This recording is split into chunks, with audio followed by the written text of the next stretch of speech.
Okay, hello ladies and gentlemen, and welcome to this webinar brought to you by City Index. This is going to be planning high probability trade entries. It's part of our Wednesday ongoing series of webinars that we provide to you based upon trading education. So again, today we're going to be talking about trade entries, and my name is James Chen. I'm the Chief Technical Strategist with City Index Group. Okay, so let's move on real quick. If you have any questions during the course of this webinar, please feel free to type them into the questions window, and I'll be more than happy to go over them as much as I can. And before we get started, just a quick disclaimer here. Financial trading carries a high level of risk to your capital with the possibility of losing more than your initial investment and may not be suitable for all investors. Ensure that you fully understand the risks involved and seek investment advice if necessary.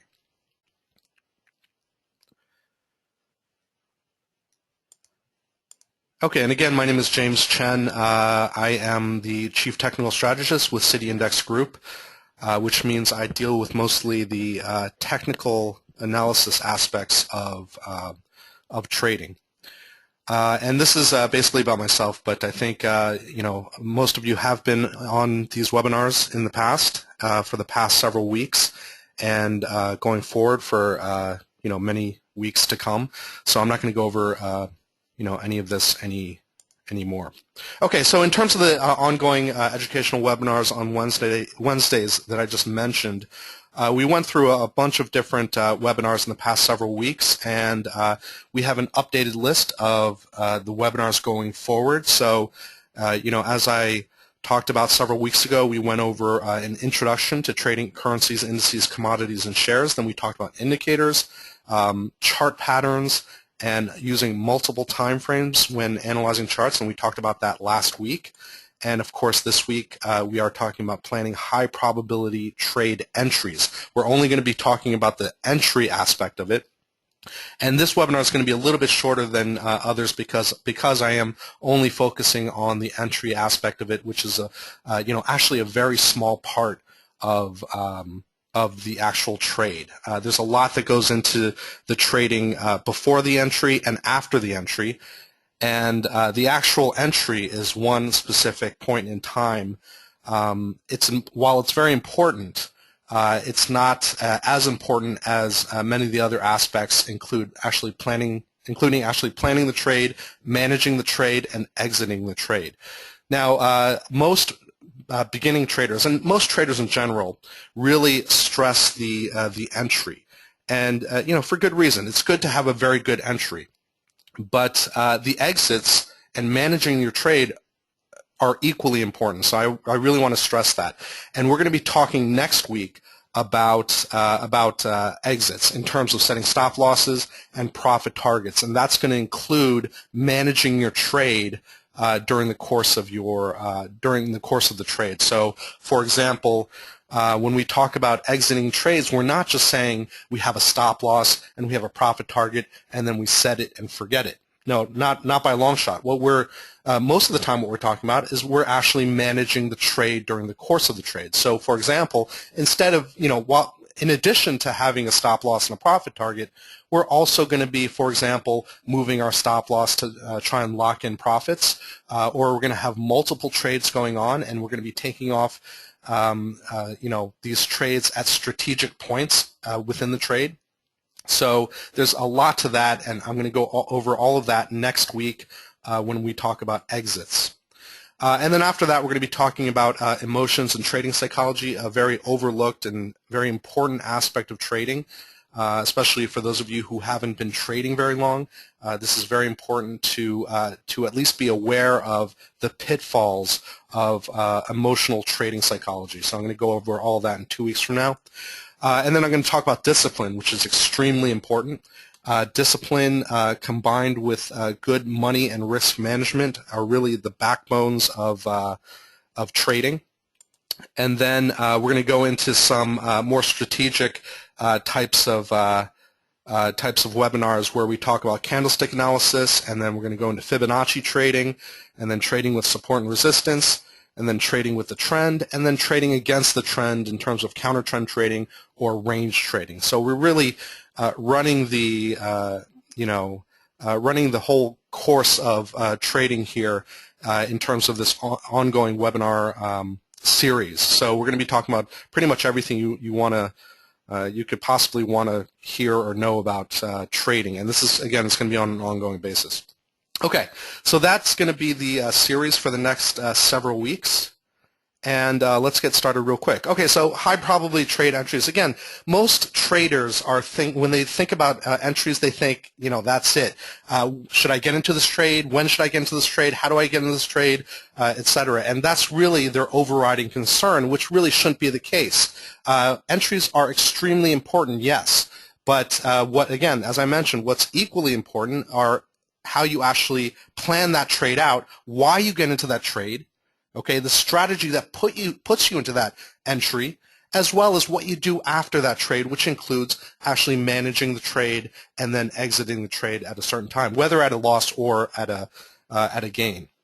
So, but in terms of entries, let's go over exactly how how I look at entries and how I believe you should look at entries as well. So first of all, what is a trade entry? Well, basically, it's a method for entering into a long or short position. Okay, so this is entering into a trade. The exit would be just the opposite. So if you went long or you bought into a trade, then you are long that particular position. And to close that out, you would sell it or you would sell it or go short, and then that would close the position. Okay.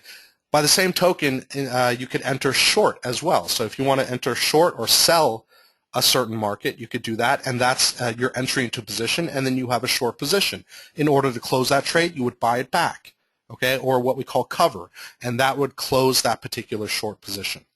So the trade entry is the first half of the actual position.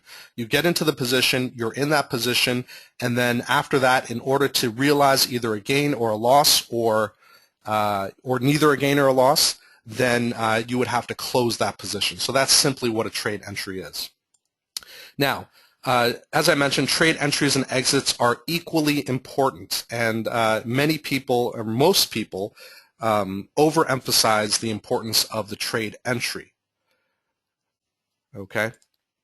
Now, beginning traders often, what I see a lot of people do is they enter haphazardly as the market moves in one direction. So, for example, if let's say I don't know, let's say a certain index, let's say the FTSE 100 is moving up rather rapidly. So what a lot of people try to do is they try to jump on this move and try to get in this move, and this has a lot to do with market psychology or trading psychology, because a lot of times people see, oh, there's a move is occurring, and I might miss out on this move, and therefore I want to get in as quickly as possible. And that's what most or many beginners try to do. So they're trying to get in on runaway markets, which is really not recommended, and it's not a recommended method for getting into a market. So again, whether the market's going up or down, a lot of traders are saying, okay, I see the market moving, it's moving very quickly, and I need to get in. I can't, I shouldn't miss this trade, so I'm going to go ahead and chase the market. They're not actually thinking that, but that's exactly what they're doing. So they press the button to go into, usually it's going to be a market order to get into a trade on, while it's moving rapidly in one direction or another. And this is really not a good type of trade entry. A lot of people do it, really not recommended. Okay. Now, also, what's not recommended is entering at a support or resistance level. Okay. So let's say, for example, you've identified a very strong support level. Let's take a look. I'll just show you on one of my charts here. This is the euro dollar. This happens to be euro dollar daily chart. But let's say you wanted to get in at a certain support level. So let's say you've identified this level right here at 111. As a very strong support level, which it actually is. Okay, so this was identified as my target level. It's a very strong support level, a historical support level, and let's say you've identified that on your chart, and let's say you think, okay, so support. What happens at support? Usually, what support is it's a floor. for price action, so you should see demand at that level. And therefore, what I'm going to do is I'm going to go long at support. Okay, so if it comes down to 111, I'm going to go ahead and buy it.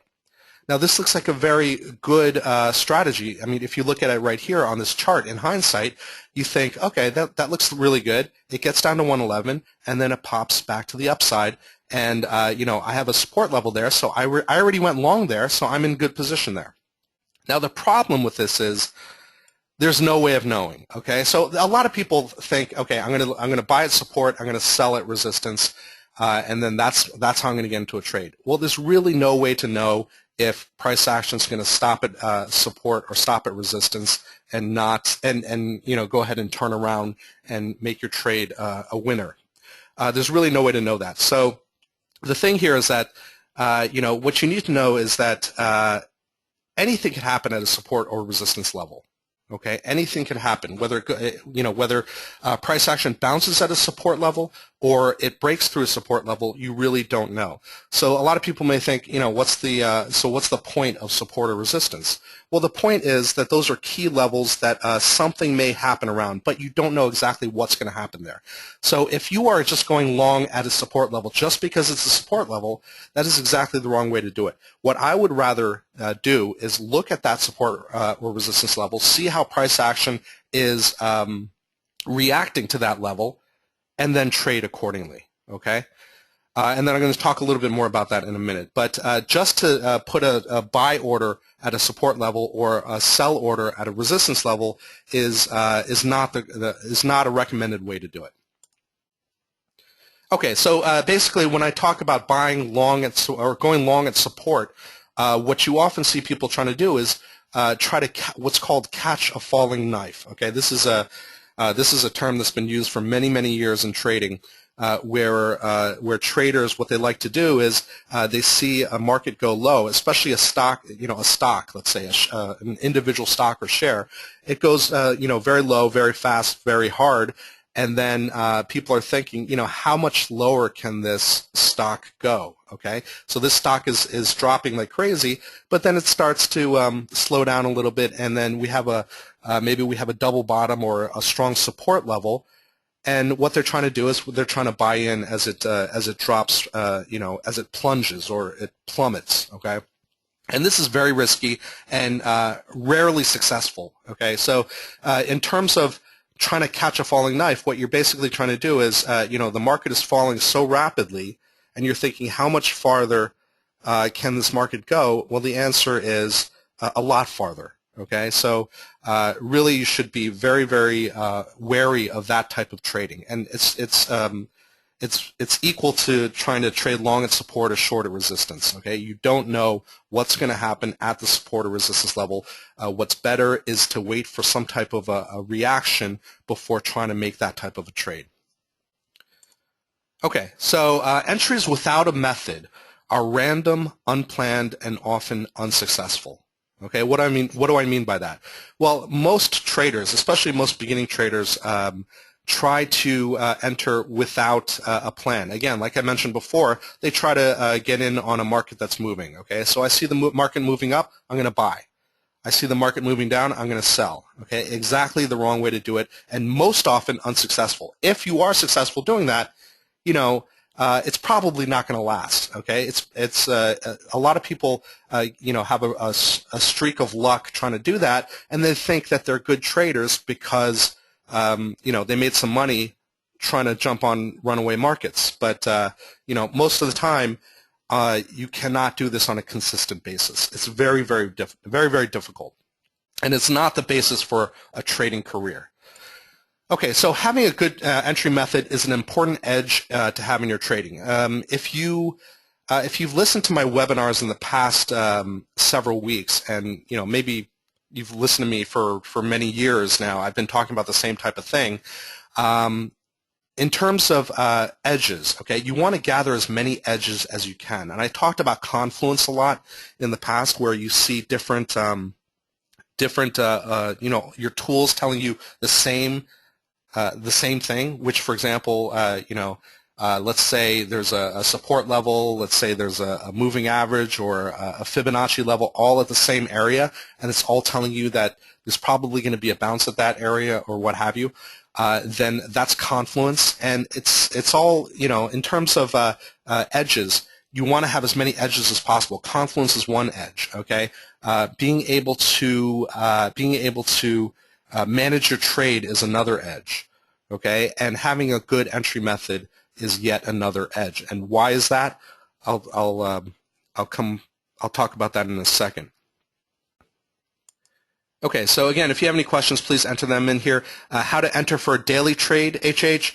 I'll talk about that in a little bit. But essentially, what I'm saying here, what I'm talking about here, is going to apply to all the different time frames. Okay, so whether you are a 5-minute trader, whether you are a 1-minute trader, or an hourly chart trader, or even a daily chart trader. There are not many daily chart traders. I've been trading on the daily charts for many, many years, but there are not many people that actually trade off the daily charts. But if you are such a trader, then these types of entry techniques that I'm going to talk about will apply to those as well as to the very short-term types of trades. Okay, so. Again, you want to build as many edges as possible into your trading, and having a good entry method is one of those edges. Now, trade entries should be planned in conjunction with trade exits. Before you even get into a trade, you should have a plan to how you're going to get into that trade, why you're going to get into that trade, how you're going to exit that trade, etc. Okay, and how you're going to manage that trade and how you're going to exit that trade. And I'm going to talk about the managing and the exits next week. But for now, you want to have everything planned ahead of time, including your trade entries. Okay, you want to know exactly why and how you're going to get into any given trade. Now, some of you may know that I've talked about this a lot in the past, that the breakout method is often the best entry method, okay? Why is the breakout method often the best entry method? It's because you have the short-term momentum on your side. If you already mapped out your trade, if your trade is setting up according to the strategy that you have, last week I talked about the multiple time frame trading strategy, or one of them. Okay, one of the strategies involving multiple time frame trading. Now, how did I get into that trade? How did I enter that trade? It was simply through a breakout. Okay, so basically what I did last week was I talked about, first you're going to look at the long-term charts, then you're going to look at the middle-term charts, and then you're going to look at the short-term charts. Now, what do you do on the short-term charts? That's where you look for the entry. And how do you get into that? Particular trade? It's going to be through a breakout. Okay, and again, why do you get in through a breakout? Because you want to have all the edges on your side as possible.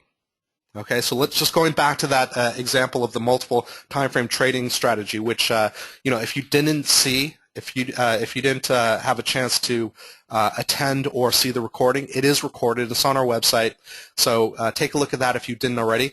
But basically, what it is that you want to be able to have all the edges on your side and filter out all the bad trades and only take the good trades. So, for example, on those 3 different time frames, on the longest term time frame, you're going to be looking for the trend. Okay, you're going to be looking for the trend, and that's one of your edges. Okay, you want to have the trend, the overall trend on your side.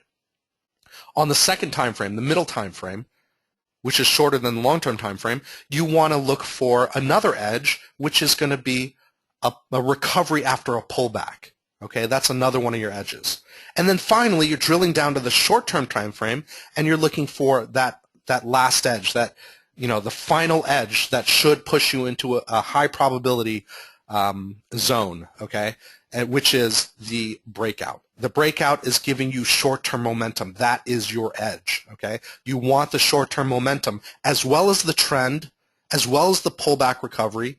You want the short-term momentum breakout to be on your side. And that's why, for me, for the vast majority of my trades, for the vast majority of my strategies, I'm going to be using a breakout entry. Okay? I'm not always trading based upon a multiple time frame trading strategy or moving average crossover or what have you. What I will be trading on, even though I have many strategies that I use, what they probably all have in common is that I'm going to be entering on a breakout, okay? Because I want that short-term momentum on my side. Now, when we talk about breakouts, two types of breakout entries, okay? Number one is the breakout above or below resistance or support, okay? So basically what this means is you have a resistance level, you're going to play a breakout above that resistance level. You have a support level to the downside, you want to play a breakout, below that support level for a short trade. Now keep in mind that this is only if your overall strategy fits this entry. So if this entry fits into your strategy, then you would take that trade. You're not just going to take every single trade where there's a breakout above a resistance level or a breakdown below support, okay? That's not my meaning here. So again, you need to have a strategy, some strategy that you use, but in terms of the breakouts, the actual entry would take place on a breakout above resistance or a breakout below support. Okay. Now, this support or resistance can be dynamic or it can be static. Okay, and what do I mean by that? Okay, another good question here, how far from support or resistance? Okay, that depends. How far from support or resistance do you play the breakout? That depends, okay? That depends on what entry what time frame you're using, what time frame you're trading on, as well as it depends upon the market you're trading and the strategy that you're using. Okay, so generally speaking, though, so let's go back to that example with the multiple time frame trading strategy. I drilled down to a 15-minute chart as my short-term time frame. Okay, so what kind of how far away from support or resistance would I play on a 15-minute chart? I would say only about 3 or 4 pips. 3 or 4 pips. This is on the currencies. 3 or 4 pips or 3 or 4 points on the other markets out there. Okay, so let me show you an example here real quick. Let's just go back to this because I have it open. Let's go back to the euro dollar here. Now, in terms of, well, let me go back to this first of all. Support or resistance can be dynamic or static. Now, what exactly does that mean? Okay, so what is static and what is dynamic? Well, static is simply something that doesn't move, right? So if you take a look here, let's say on the euro dollar, this level 111 is 111. Okay, it remains 111 going back in time and forward in time, so that doesn't move. Now, in terms of price, it doesn't move. It remains at 111. So that's a horizontal support resistance level. Now, what is dynamic support and resistance? It's simply this type of thing right here, okay, where the price changes over time. Okay, so any